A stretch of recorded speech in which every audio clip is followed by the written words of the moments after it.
টাউনের ঘটনায় আগাম জামিনের আবেদন করতে বারাসাত আদালতে আসলেন বিধায়ক তথা অভিনেতা সোহম চক্রবর্তী।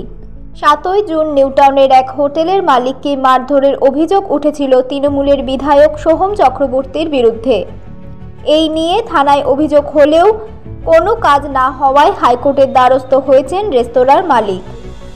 হুমকির মুখে পড়তে হয়েছে বলে অভিযোগ করেন তিনি। নিরাপত্তা ও তদন্ত চেয়ে কলকাতা হাইকোর্টের দ্বারস্থ হয়েছেন তিনি।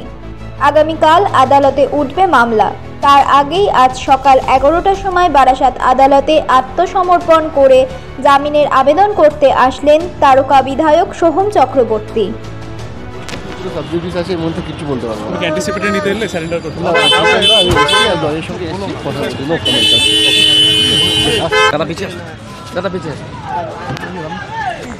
ইয়ে রয়েছে অ্যাকর্ডিংলি এখনো অর্ডার কোনো পাস করেননি, উনি দুটো পরে অর্ডার পাস। কিন্তু তাহলে বেরিয়ে যাচ্ছে কিভাবে? এতক্ষণ ধরে উনি থাকবেন, এখানেই থাকবেন। কে থাকবে? উনি থাকবেন, ডিএম অফিসে কাজ আছে, ওখান থেকে কাজ করে তো অভিযুক্ত অবভিয়াসলি। হ্যাঁ, ক্যালেন্ডার করে কোর্ট থেকে যেহেতু বেলেবেল সেকশন, সাবসিকুয়েন্টলি উনি আছেন, উনি আমাদের চার্জে রয়েছেন, অ্যাডভোকেট বা চার্জে নিয়েছি, সুতরাং আমরাই আপনার কাছে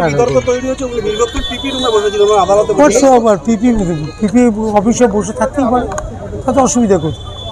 এখানে তো বেলেবেল সেকশন, সাবসিকুয়েন্টলি উনি অন্য কাজে পিপি অফিসে এসছে, আসতেই পারবে, অন্য ম্যাটার রয়েছে। সিজিএম স্যার, ঠিক আছে, কিন্তু মানে অর্ডার পাস হওয়ার আগেই উনি কোর্ট চত্বর থেকে বেরিয়ে গেলেন। না, আমরা চার্জে নিয়েছি। যে কোনো আসামি সারেন্ডার করে with the permission of the court আমরা চার্জে নিতে পারি। আর অর্ডার বেলেবেল সেকশন অর্ডারটা কি আছে এখন? অর্ডারটা রিজার্ভ আছে, দুটো পরে দেবেন। অভিযোগ উঠছে যে পিপি অফিসে বসতেই পারে, অন্য তার কাজ থাকতে পারে, স্টেট গভর্নমেন্টের সঙ্গে অন্য কাজ থাকতেই পারে, এবং আমরা চার্জে নিয়েছি। যে কোনো আসামি ইয়ে হলে পরে যদি কোর্ট আমাদের কোর্টের কাছে আমরা অনুমতি বেয়ার করি,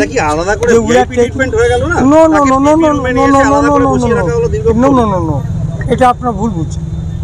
ব্যাপারটা হচ্ছে যে কোনো আসামি যখনই সারেন্ডার হবে আমরা কোর্টের কাছে পেয়ার করি যে we are taking charge of the 21 persons in the custody of the learned advocates.